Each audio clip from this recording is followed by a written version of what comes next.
నల్లగొండ జిల్లాలోన చెరువు గట్టు గుట్ట మీద ఏమి చూసి వెలిసినవయ్యో ఓ లింగ స్వామి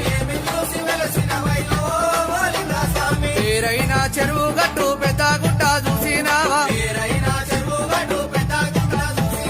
తీరైన చెరువు గట్టు తీర్థంబు చూసినావా మాడి మాన్యము చూసి మండపాన వెలిసినావా